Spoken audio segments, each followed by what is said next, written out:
If I'm keeping score right now, this is not a good look for him in the quarterback competition. It's not a good look. And I think it says, okay, let's literally pump the brake. If Shedeur has Jacoby Brissett's career, that is awesome. That is amazing value as a fifth-round pick, and that would be great for him. It is special there, and that when you surround him with a really good supporting cast and a good offensive line, that we'll even see more of that in the coming years.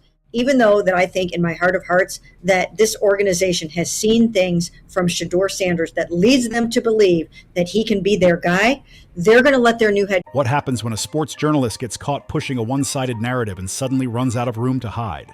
You're watching it unfold in real time right now. Mary Kay Cabot, the Cleveland Browns beat reporter who spent months casting doubt on Shedeur Sanders, has officially boxed herself into a corner, and the reversal has been impossible to ignore. After relentlessly questioning his leadership, his maturity, and even his place in the locker room, Cabot has now done a complete about-face. The same voice that once fueled skepticism is suddenly softening its tone, offering praise that feels less like insight and more like damage control. And that raises the only question that matters. Is this growth, or is this survival? Because this shift didn't come from self-reflection. It came after Shedeur Sanders stood tall at the podium, calmly exposed manipulative questioning, and backed it all up on the field when it mattered most. Not for practice anymore, but in the short little brief period that I do get to watch him throw, he is throwing to the practice squad guys and the backup receivers in the early part of practice. We can see it, and his elite accuracy is always on. That moment stripped away the narrative scaffolding Cabot had built, leaving her with no escape route but retreat. To understand how we got here, you have to rewind. Just days earlier, Cabot was still pushing thinly supported storylines, framing Shedeur as a concern without evidence, planting seeds of doubt where none belonged. She questioned his character instead of his mechanics. She hinted at issues instead of analyzing film. And she leaned into speculation rather than facts. Then everything changed. Shedeur didn't flinch. He didn't snap back recklessly. He didn't feed the storyline. He addressed it head-on, exposed the intent behind the questioning, and followed it up by performing when the lights were brightest. That combination broke the cycle. Now, suddenly, Cabot is floating the idea that Shedeur Sanders is the clear QB1 going into next season, calling it a settled decision. All part of the evaluation. I don't care if the team will admit that or not, but this goes on the negative side of the ledger for Shedeur Sanders in terms of no more ambiguity, no more competition narratives, just certainty. But here's the problem. Credibility doesn't reset just because the wind changes direction. This isn't an isolated incident. This is a pattern. Mary Kay Cabot has a long history of locking onto certain players and pressing negative angles until public reality forces her to pivot.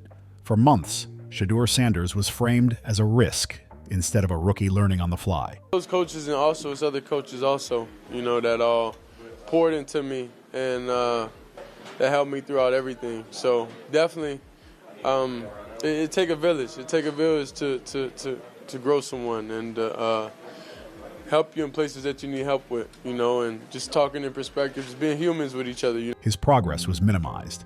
His composure was questioned. His success was treated like an inconvenience to the storyline.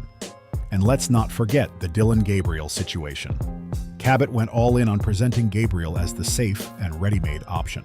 She hyped him relentlessly, positioning him as the mature answer while quietly chipping away at Shedeur's credibility.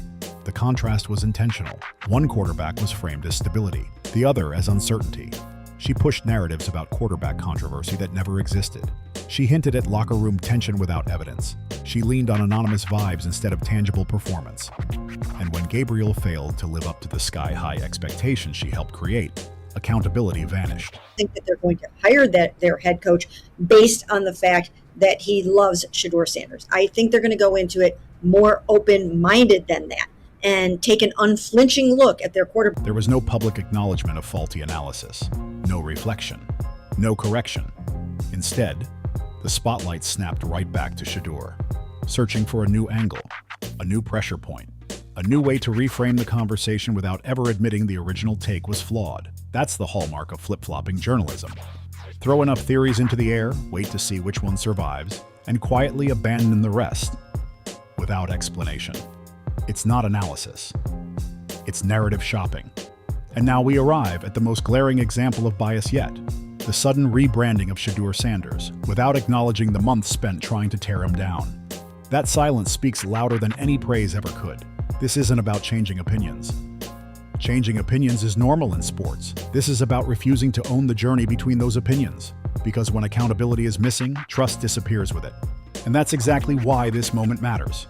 Not just for Shedeur Sanders, but for how narratives get built, pushed, and quietly rewritten when the facts refuse to cooperate. The speeding ticket incident? Yes, that speeding ticket. Somehow, A little bit of a different category as the fourth team quarterback, and maybe not necessarily someone that they are trying to get ready as fast as possible to start on opening day. Not saying that he can't, because he's being given a chance just like every. in Mary Kay Cabot's reporting universe, a routine traffic citation was elevated into a full-blown character indictment. When news broke that Shedeur Sanders had received a speeding ticket, Cabot treated it like a defining moment, as if it revealed some hidden flaw that suddenly explained everything. She didn't just mention it and move on. She amplified it. Articles were written, radio appearances followed. The story was recycled again and again, stretched far beyond reason. A minor traffic infraction became a talking point used to question his maturity, his judgment, and even his readiness to lead an NFL franchise. Let's be clear. Millions of Americans receive speeding tickets every year. Coaches, executives, players across the league. Yet somehow in this case, it was framed as proof of deeper character concerns. That wasn't reporting. That was narrative inflation. Cabot attempted to connect a single ordinary traffic violation to sweeping claims about responsibility and professionalism. She hinted at recklessness. She implied a lack of discipline. She floated the idea that this moment said something fundamental about who Shedeur Sanders was as a person. That leap wasn't analysis. It was speculation dressed up as concern. What made it worse was the contrast. Other players around the league, and even within the same market, were afforded grace, context, and understanding for situations far more serious. But with Shedeur, there was no benefit of the doubt. The double standard wasn't subtle. It was glaring. And fans noticed. Media observers noticed. Because when coverage feels selective, credibility starts to crack. You can't claim objectivity while magnifying one player's minor mistake and minimizing everyone else's. Now here's the part that deserves respect. The same thing I look at with Shedeur Sanders. There's some things where, you have to work on decision making. There's some things that you got to work on in terms of, processing the game a lot faster. But there are things that I like that I think he got consistently better at. The pocket presence, stepping up. I thought his running and his mobility was definitely underrated. And I think he shows, like, in certain spurts, that he has the arm and the accuracy to be a franchise quarterback. So, for me, the evaluation is based on being a rookie quarterback who's shown some things that continues to need to get better. That's the evaluation. That's an easy evaluation because I could look at Cam Ward and say the same thing. I like Cam. He throws rockets. He does this. He got great arm talent. I think he's bigger than people gave him credit for. He just needs to be more consistent. Through all of this noise, Shedeur Sanders stayed focused. He didn't fire back immediately. He didn't turn every press moment into a confrontation. He understood something critical. Reacting to every biased headline only feeds the machine. That restraint wasn't weakness. It was discipline. It was emotional intelligence. He kept his attention where it belonged.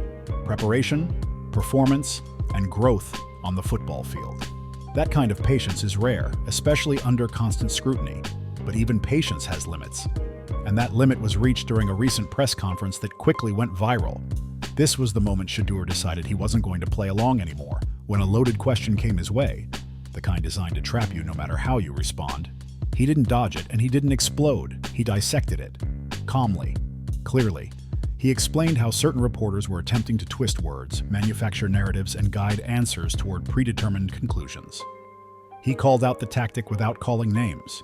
He exposed the playbook without raising his voice. He made it clear that he recognized the agenda, that he saw the pattern, and that he wasn't going to contribute to his own misrepresentation anymore. What stood out most was his composure. No defensiveness, no emotional slip-ups, no sound bites that could be clipped and weaponized. He gave them nothing, except clarity. Instead of taking the bait, Shedeur flipped the moment. He spoke about his growth, not just as a quarterback, but as a professional navigating media pressure. He explained how he's learned to identify bait questions, how he separates real football dialogue from agenda-driven framing, and how he stays grounded through it all. That wasn't just a player defending himself. That was media awareness in real time. That was a young quarterback showing he understands the business side of the league just as well as the playbook. And that brings us to the unavoidable question. Is this the final stage of Mary Kay Cabot's so-called self-discovery? Or is this just another temporary pivot until the next convenient narrative presents itself? Surprising how many people see bigger and better than that for him. I don't, but also the Browns might just not know what they're doing. Even by rookie quarterback standards, Shedeur really struggled. 33rd or worse amongst 37 qualifying quarterbacks in passer rating, touchdown to interception ratio, completion percentage. And dead last 19.0 QBR if you care about QBR. If Shedeur becomes a very high quality backup, that is a huge success as a 5th round pick.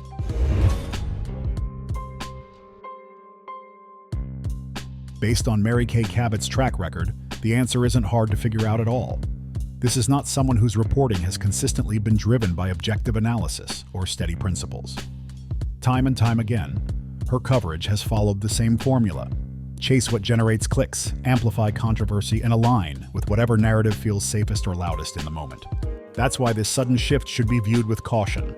Because if Shedeur Sanders struggles for a stretch next season, history tells us exactly what could happen next. Old talking points will resurface. Past criticisms will magically reappear. And yes, even that minor speeding ticket could be dragged back into the spotlight as if it suddenly matters again. This kind of flip-flopping journalism doesn't just affect one player, it damages the entire media ecosystem. It breaks trust between athletes and reporters. It teaches fans to question motives instead of analysis. And it replaces thoughtful evaluation with sensational framing that rewards outrage over accuracy. When reporters can fully reverse their stance without acknowledging how or why they were wrong, credibility suffers. Analysis becomes meaningless when it's detached from accountability. And once fans recognize that pattern, it becomes nearly impossible to take future coverage at face value. The truth is simple.